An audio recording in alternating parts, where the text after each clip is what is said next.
os nossos pecados. Essa é a oração que fazemos em nome de Jesus. Amém, Senhor. A amada igreja pode se assentar.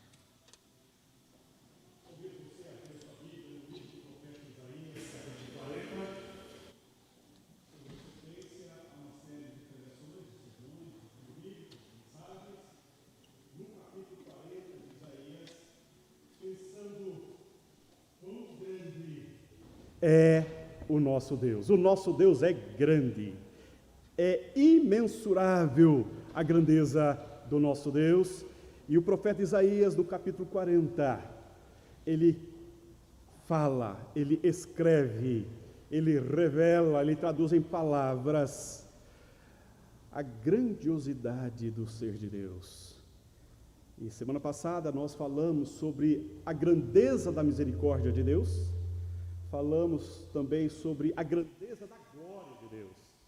E nessa manhã eu quero falar com vocês sobre a grandeza das boas novas de Deus. Isaías capítulo 40, os versos de 6 a 11, e você que está em casa pode nos acompanhar atentamente na leitura que estará sendo projetada aí na sua tela.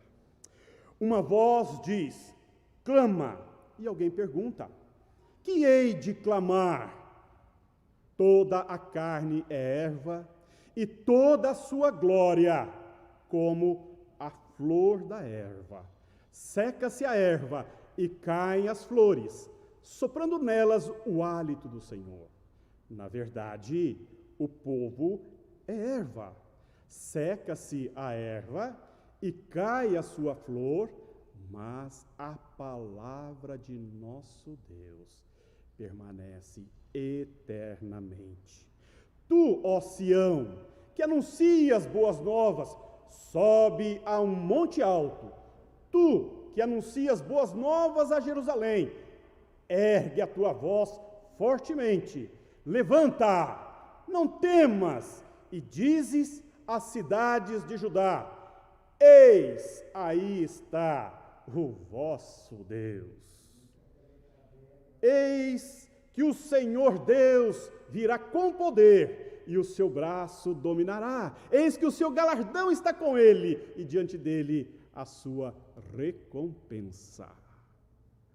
Como pastor, apacentará o seu rebanho. Entre os seus braços recolherá os cordeirinhos, e os levará no seio. As que amamentam, ele guiará mansamente. Quão grande é o nosso Deus. Nesse capítulo 40, o profeta Isaías revela a grandiosidade do ser de Deus. Deus é infinito, incomparável. No versículo 26 do capítulo 40, ele diz, levantai ao alto os olhos e vede, quem criou estas coisas? Aquele que faz sair o seu exército de estrelas, todas bem contadas, as quais ele chama pelo nome, e por ser ele grande em força e forte em poder, nenhuma delas vem a faltar. O profeta Isaías explicita nesse capítulo facetas da pessoa de Deus, para termos uma noção, uma ideia de quão grande é o Deus revelado nas Escrituras, quão grande é o Deus da Bíblia, quão grande é o teu Deus, é o nosso Deus. A Confissão de Westminster, no capítulo 2, falando sobre a pessoa de Deus e da Santíssima Trindade, assim ela se expressa. Há um só Deus vivo e verdadeiro, o qual é infinito em seu ser e perfeições. Ele é um espírito puríssimo, invisível, sem corpo, membros ou paixões, é imutável, imenso, eterno, incompreensível, onipotente, onisciente, santíssimo, completamente livre e absoluto, fazendo tudo para a sua própria glória e segundo o conselho da sua própria vontade, que é reta e imutável. É cheio de amor e gracioso, misericordioso, longânimo, muito bondoso e verdadeiro remunerador dos que o buscam e contudo, justíssimo e terrível em seus juízos, pois odeia todo o pecado, de modo algum terá por inocente o culpado. Deus tem em si mesmo e de si mesmo toda a vida, glória, bondade e bem-aventurança. Ele é todo suficiente em si e para si, pois não precisa das criaturas que trouxe à existência, não deriva delas glória alguma, mas somente manifesta a sua glória nelas, por elas, para elas e sobre elas. Ele é a única origem de todo ser. Dele, por ele, para ele são todas as coisas, e sobre elas tem ele soberano domínio para fazer com elas, para elas e sobre elas tudo quanto quiser. Todas as coisas estão patentes e manifestas diante dele.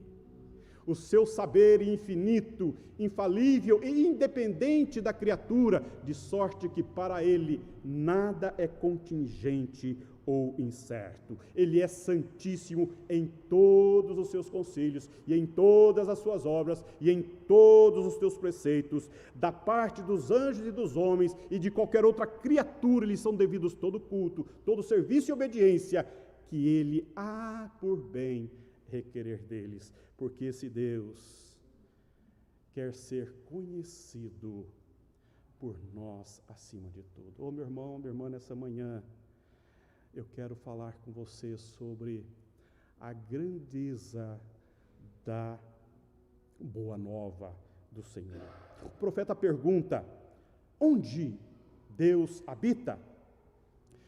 Deus habita lá nas alturas, e o Novo Testamento vai dizer que ele habita numa luz inacessível, onde homem algum esteve, não pode ver, ouvir e nem se aproximar. Mas Deus também fala: eu habito com aquele que tem o coração contrito. Eu habito com aquele que se humilha. Eu habito com o abatido e com o humilhado. O mesmo Deus que é descrito com essa grandeza incomparável. É esse Deus que também diz: eu estou com aquele que se humilha. Eu estou com aquele que tem o coração contrito e humilhado. Portanto, Isaías, nesse capítulo, apresenta a pessoa de Deus. E ao falar de quão grande é o nosso Deus, ele fala da grandeza das boas novas, ou seja, do Evangelho. Evangelho. Você sabe que a palavra Evangelho significa boas novas. Boas novas. E aqui nesse texto, através da boca do profeta, Deus está anunciando as boas novas. E ele começa falando da grande misericórdia de Deus, os versículos 1 e 2, não é? Ele vai falar do fim do cativeiro. O contexto aqui, neste capítulo, tem a ver com os 70 anos que Deus impôs de castigo à nação de Judá, 70 anos de cativeiro na Babilônia, e agora vem essa palavra de Deus, dizendo: consolai, consolai o meu povo, e a palavra de consolo é que o fim do cativeiro acabou, o fim da prisão terminou. Deus encerra a sua disciplina após 70 anos. E Deus revela a sua graça, a sua misericórdia, a sua grande misericórdia, operando eficazmente na vida do povo. E Deus também revela o seu grande amor. Depois ele fala da grande glória de Deus, do versículo de 3 a 5. Ele fala para que se prepare o caminho do Senhor. E então é um anúncio para que o povo, ao retornar, retome seus processos de adoração, aguardando a chegada do Messias. E ele fala da gloriosa chegada do Messias, e ele fala da glória do Messias, não é? Você sabe que essa profecia está lá no Novo Testamento, remetida a João Batista, que ele é a voz do que clama no deserto, que prepara o caminho do Senhor. Portanto, essa profecia, esse capítulo tem a ver com o contexto do cativeiro na Babilônia, mas ele é maior, ele avança, ele supera o próprio contexto histórico, porque se trata de uma profecia que tem alcance maior, mais longo do que aqui. Há um cumprimento imediato na Babilônia, mas também ele vai muito além, muito além. O significado dessa profecia não está apenas no contexto de Judá, mas ela aponta para a gloriosa vinda de Jesus. a primeira vinda de Jesus e a segunda vinda de Jesus. Portanto, esse texto é muito importante e muito especial. E nessa manhã eu queria falar para vocês sobre a grandeza das boas novas. E ao falar da grandeza das boas novas, a primeira ideia que eu tenho aqui nesse texto tem a ver com a ênfase na palavra de Deus. A ênfase na palavra de Deus. Para falar das boas novas, nós temos que considerar a palavra de Deus. Veja o versículo 6. Uma voz diz, clama. E alguém pergunta, que hei de clamar? Que hei de clamar? As boas novas foram realizadas para serem proclamadas, anunciadas. Boas novas guardadas não servem, não têm proveito. As boas novas têm efeito quando alcança aquele que o Evangelho quer alcançar, aquele que necessita do Evangelho. As boas novas sem a proclamação, ela não causa o efeito para o qual ela foi colocada. O poder do Evangelho se manifesta, meu irmão, na proclamação da palavra de Deus. Por isso que Paulo fala que é loucura a pregação, é loucura de Deus a pregação do Evangelho.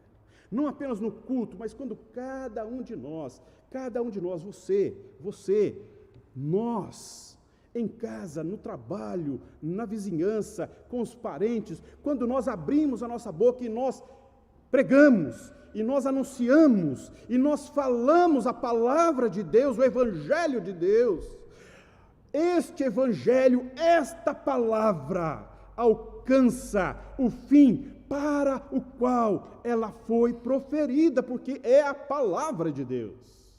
É a palavra de Deus. Ela alcança o pecador.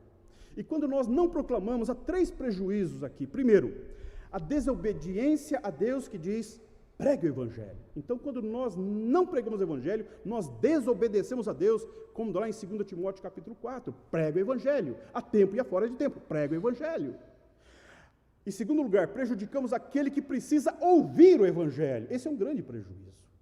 Quando você se cala diante do seu vizinho, diante do seu parente, diante dos seus amigos de trabalho, e não comunica o Evangelho, não prega o Evangelho, você traz um prejuízo para aqueles que precisam ouvir imprescindivelmente do Evangelho. E em terceiro lugar, o prejuízo é nosso.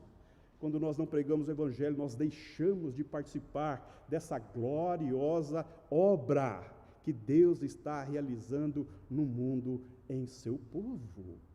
É um grande prejuízo, porque é um baita prazer, é um baita privilégio a você e a mim, a nós participarmos da obra de Deus no mundo.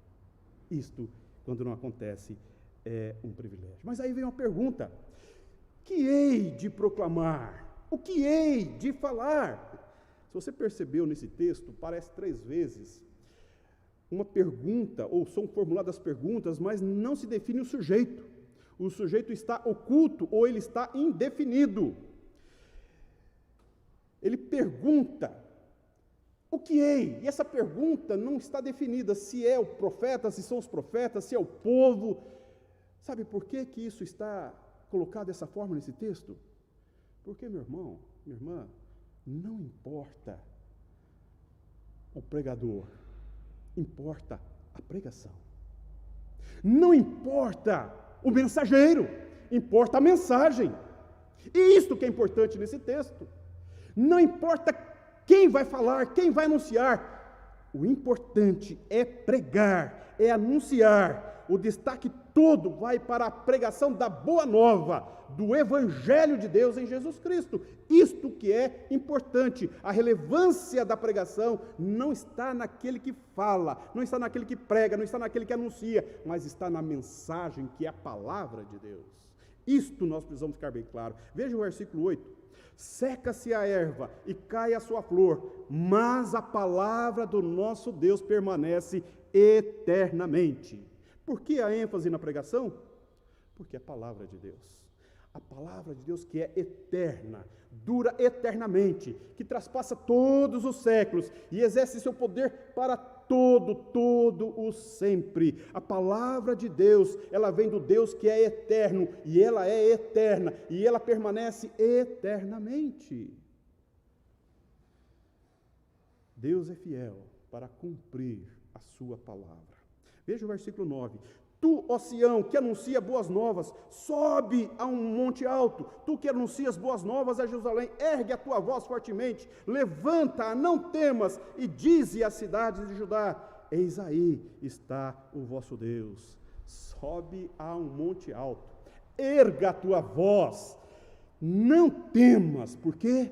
Porque é palavra de Deus. Ô meu irmão, palavra de Deus deve ser anunciada, deve ser proclamada com coragem, com ousadia, com destemor, com disposição, com alegria, com esperança, com ânimo, porque ela é palavra de Deus. Então, quando nós pregamos, o conteúdo e a ênfase deve ser a palavra de Deus e não a nossa palavra. E não o que nós achamos. Não falamos qualquer coisinha, não abrimos a boca para falar de achismos humanos. Devemos falar com ousadia, com coragem, com determinação. A palavra de Deus, o Evangelho, segundo Paulo, é o poder de Deus. E em segundo lugar, a grandeza das boas novas revela e constata a fragilidade humana. Quando nós pensamos no Evangelho, o Evangelho revela, ele aflora, faz aflorar, faz perceber-nos a constatação da nossa fragilidade humana. Veja os versículos de 6 a 8. Uma voz diz: clama. E alguém pergunta: que hei de clamar? Clame, toda a carne é erva, e toda a sua glória como a flor da erva. Seca-se a erva, e caem as flores, soprando nelas o hálito do Senhor. Na verdade, o povo é erva. Seca-se a erva e cai a sua flor, mas a palavra do nosso Deus permanece eternamente. Em segundo lugar, o conteúdo da proclamação revela a inconsistência humana. Diante do Deus da palavra eterna, do Deus eterno, a vida humana é um lapso de tempo, fugaz, é frágil, é vento, é vulnerável, inconsistente, efêmero, passageiro, é nada de nada. A vida humana diante da eternidade de Deus é nada. É como uma grama que cresce, mas quando vem o sopro, caem as suas flores e seca-se, e toda a sua pujança, toda a seu poder desaparece. Salmo 103, versículos de 15 e 16 diz: quanto ao homem, os seus dias são como a relva, como a flor do campo, assim ele floresce, pois soprando nela o vento, desaparece, e não conhecerá daí em diante o seu lugar. E o servo Jó, na sua tragédia pessoal, na sua luta pela sua própria vida, ele vai orar dizendo: pois tu, Senhor, conhece a minha estrutura e sabe que somos pó. Que somos pó. Como é importante nós termos consciência da nossa inconsistência, da nossa fragilidade.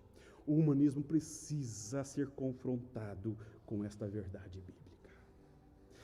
Essas ideias humanistas que colocam o homem no pedestal, que elegem os seus ícones históricos, esses homens, essas mulheres que estão na nossa cultura, endeusadas por uma cultura sem Deus, precisam ser confrontados com esta verdade bíblica de que a vida é efêmera, é passageira, tudo passa. Diante da grandiosidade do ser de Deus, o que é a vida humana? O que é o ser humano? O que são os príncipes? O que são os reis, os governantes, aqueles que se acham os tais? Nada, absolutamente nada. Pó de vento. E o Salmo 90 vai dizer: tu reduzes o homem ao pó e dizes: tornai filhos dos homens, pois 1000 anos aos teus olhos são como o dia de ontem que se foi, e como a vigília da noite. Tu os arrastas à torrente, são como um sono, como a relva que floresce de madrugada viceja e floresce, à tarde murcha e seca. pois somos consumidos pela tua ira e pelo teu furor conturbados. Diante de ti puseste as nossas iniquidades, e sob a luz do teu rosto os nossos pecados ocultos, pois todos os nossos dias se passam na tua ira, acabam-se os nossos anos como um breve pensamento. Que tristeza quando nós lemos esse texto e nós percebemos a transitoriedade humana diante da grandiosidade do ser de Deus. É tanto negativismo aqui nesse texto, mas ele é isto mesmo, isto é real. E nós precisamos compreender pelo raciocínio, inculcar na nossa mente, trabalhar o coração nosso e dos nossos filhos para compreendermos a fugacidade da nossa existência diante da perene eternidade de Deus e a nossa vileza, a nossa precariedade diante de Deus. Aí então cabe uma pergunta, e qual é a pergunta? Por que proclamar boa nova para quem não merece? Essa é a ideia. Porque deveria anunciar algo tão grandioso, tão extraordinário para quem não merece? E a pergunta pode ser: que hei de falar para gente desse tipo? Se toda a humanidade é erva, se toda a humanidade é pó, se é tão fugaz. E uma coisa bonita nesse texto, se você percebeu, é que Deus, antes de falar da boa nova, Ele fala da má notícia, da má nova, que não é tão nova assim, é bem velha. Para falar da boa nova, Deus está apontando para a precariedade da humanidade, para a sua inconsistência, para a sua tragédia. E então é importante, antes de botar a boa nova, Deus dá a má notícia, porque o Evangelho, as boas novas, é a boa notícia, e denuncia e contrapõe a má notícia. E para falar da grandiosidade da boa nova, é necessário falar também da grandeza da má notícia. E qual é essa má notícia? Qual é? A má notícia, meu irmão, é que o ser humano tem um sério problema com Deus, um seríssimo problema com Deus. A humanidade tem um grave e mortal problema que ela não consegue resolver. O pecado, o mal, a vileza da natureza decaída. Nós somos descendentes de Adão, herdamos a natureza pecaminosa de Adão, e a Bíblia diz que o salário do pecado é a morte. A humanidade está condenada, e o ser humano por si mesmo, nada, absolutamente nada pode fazer, e nós precisamos compreender essa verdade, essa realidade. Nós devemos, ao proclamar a boa nova, nós temos que confrontar o ser humano, os nossos filhos, o nosso cônjuge, os nossos parentes, os nossos amigos, os nossos irmãos, acerca dessa má notícia. Ele precisa ser confrontado. Sabe por quê?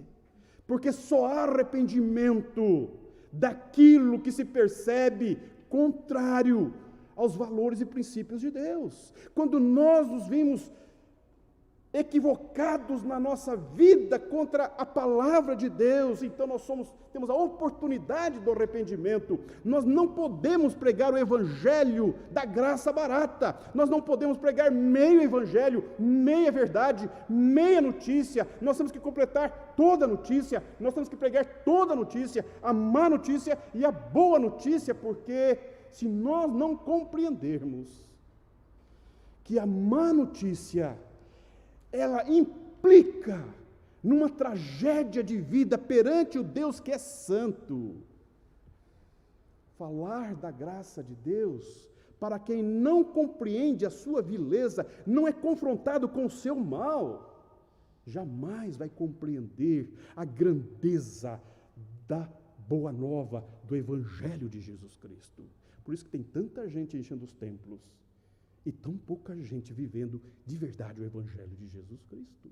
Por isso que tem tanta gente amiga do Evangelho, familiarizada com o Evangelho, mas não está envolvida, profundamente arraigada na cruz de Cristo, não ressurgiu da morte, ainda está na morte, ainda deve ao pecado, porque não compreendeu a extensão da vileza do seu mal. E isto é cruel. A igreja precisa proclamar o Evangelho todo para toda pessoa e falar com todas as letras e com todas as palavras aquilo que a palavra eterna de Deus fala. o salário do pecado é a morte. Todos pecaram e destituídos estão da glória de Deus. Ô meu irmão, você precisa, papai, falar isso para o seu filho, para o seu adolescente, para a sua filha, para o seu neto, para a sua neta, enquanto é tempo. Vir à igreja é importante, cantar os cânticos é maravilhoso, recitar versículos é ótimo, isso decora, isso trata a alma, mas eles precisam ser confrontados com o seu próprio mal.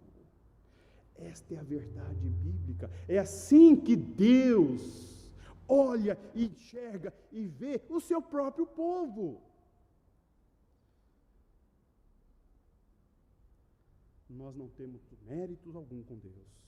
Os pregadores devem pregar o evangelho todo, confrontar o indivíduo no seu pecado, na sua vileza, na sua precariedade diante de Deus. Dietrich Bonhoeffer, um teólogo que morreu nas mãos do nazismo, ele fala da graça barata. E ele condena a graça barata. Para ele, o que é a graça barata? É a comunicação do evangelho que fala apenas do amor de Deus, que não aponta para a justiça de Deus, que não revela aquilo que Romanos, do capítulo 1 até o final, fala do sacrifício, da glória poderosa de Deus em Jesus Cristo, e denuncia toda a estrutura pecaminosa, tanto dos judeus quanto dos gentios, e encerra todos na mesma condição. É preciso falar do preço que foi pago para Deus exercer a sua justiça para com o seu povo. E a má notícia é essa: nós temos um problema sério com Deus, que precisa ser resolvido, que precisa ser confrontado, que precisa ser encaminhado, mas nós não podemos. E a terceira e última ideia desse texto, então, vem a grandeza da Boa Nova. E a grandeza da Boa Nova, eu divido ela em 3 partes. A primeira fala da eternidade da Boa Nova. O versículo 8 diz que a palavra de nosso Deus permanece eternamente. E aqui uma excelente boa nova, uma excelente notícia, uma boa nova, porque as boas novas não duram apenas por um tempo, não duram por um mês, não dura por um ano, não dura por uma década, ela dura eternamente, porque a palavra de Deus dura eternamente, e o que Deus faz em nós, em vós, é para a eternidade. O evangelho dura para a eternidade. As nossas responsabilidades no evangelho são conduzidas, são processadas pela graça de Deus. Mas o que Deus faz em nós é eterno. Veja o que 1 Pedro diz no versículo 1, nos versículos 23 e 25. Ele está citando exatamente esses versículos aqui para falar da regeneração. Ele fala: pois fostes regenerados, não de semente corruptível, mas de incorruptível, mediante a palavra de Deus, a qual vive e é permanente. Pois toda a carne é como a erva, e toda a sua glória é como a flor da erva. Seca-se a erva e cai a sua flor. A palavra do Senhor, porém, permanece eternamente. Ora, esta é a palavra que vos foi evangelizada. Pedro está aplicando acerca da regeneração esses versículos, esses textos que estamos estudando hoje. Ele está dizendo que nós fomos regenerados por semente incorruptível, eterna. Embora sejamos erva e sejamos como a erva que seca e que cai a flor, nós fomos regenerados, que significa ser gerados novamente. E a obra que Deus fez em nós, regenerando-nos novamente, gerando-nos novamente, é para sempre, é de uma vez por todas, é para a eternidade. O que Deus faz é irreversível, e isto precisa ficar bem claro a você e a nós. Em segundo lugar, a boa nova, a grandeza da boa nova nos anuncia que Deus está vindo para libertar o seu povo. Os versículos 9 e 10 diz: tu, ó Sião, que anuncias boas novas, sobe a um alto monte, tu que anuncias boas novas a Jerusalém, ergue a tua voz fortemente, levanta, não temas, dize às cidades de Judá, o quê? Eis aí está o vosso Deus. Eis que o Senhor Deus virá com poder, e o seu braço dominará, e eis que o seu galardão está com ele, e diante dele a sua recompensa. A grandiosidade da boa notícia é que Deus veio pessoalmente. Deus visitou o seu povo, Deus entrou na história, Deus veio à terra, Deus pisou a terra. Quando o homem pisou na lua, na década de 60, acho que 69, 68, Richard Nixon, o presidente dos Estados Unidos, no seu discurso anunciando a chegada do homem à lua, disse: hoje é o maior dia da história da humanidade. O homem pôs os pés na lua. E ele se dizia evangélico. Depois que passou o dia, no final do dia, ele recebeu um telefonema do Billy Graham. Billy Graham vai falar com o presidente dos Estados Unidos dizendo: o senhor hoje mentiu. O Senhor disse que hoje é o maior dia da humanidade. Eu quero dizer para o Senhor que o maior dia da humanidade é quando Deus colocou os pés na terra. Este é o maior dia da humanidade. É quando Deus visitou o seu povo, quando Deus veio pessoalmente, não mandou um representante.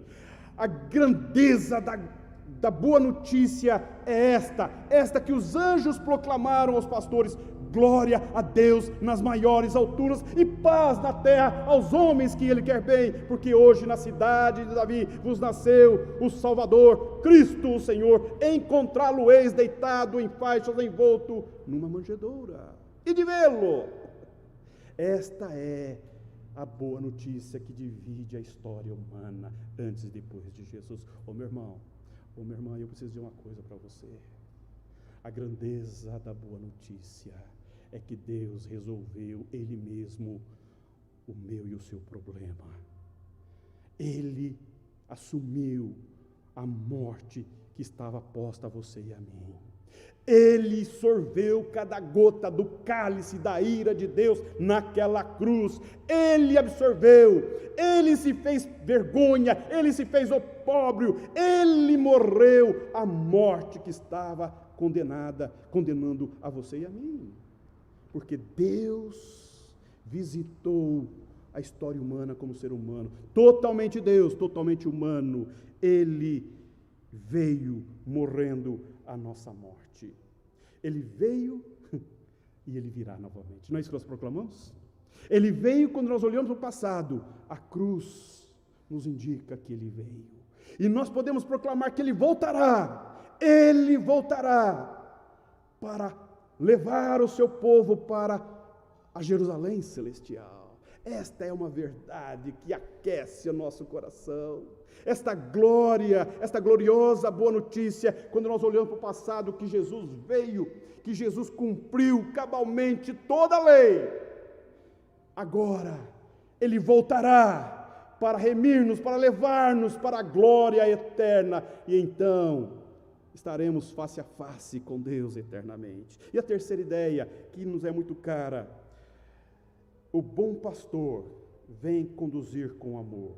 Veja o versículo 11: como pastor apacentará o seu rebanho, entre os seus braços recolherá os cordeirinhos, e os levará no seio, as que amamentam, ele guiará mansamente. A boa notícia tem a ver com a eternidade da boa notícia, tem a ver com a eternidade. A boa notícia tem a ver com a vinda de Jesus para libertar o seu povo, e a boa notícia tem a ver com o pastor que vem conduzir o seu rebanho, as suas ovelhas. Por isso que Jesus vai dizer em Mateus 28, vinde a mim, todos que estáis cansados e sobrecarregados, eu vos aliviarei. Tomai sobre vós o meu jugo e aprendei de mim, porque sou manso e humilde de coração, e encontrareis descanso para as vossas almas. Jesus apresenta-se como o bom pastor que dá vida pelas ovelhas, o bom pastor que não abandona nenhuma de suas ovelhas. A ideia dessa linguagem, do final dessa perícope, tem a ver com o apacentar amoroso, zeloso, cuidadoso, paciencioso, que Deus revela em Jesus Cristo para com seu povo. Esse amor que se revela carinhoso, dedicado, atento, e ele olha para as maiores fragilidades do rebanho, aos pequenininhos, aos cordeirinhos, ele carrega no colo, ele dá o seio, e as que amamentam, ele guiará mansamente. Que bela expressão, meu irmão, minha irmã, nessa manhã, quando nós falamos sobre a boa notícia do Evangelho, é nós sabermos que o nosso Deus nos pastoreia com amor cuidadoso, com amor eterno, porque a sua palavra permanece eternamente. Que Deus nos abençoe.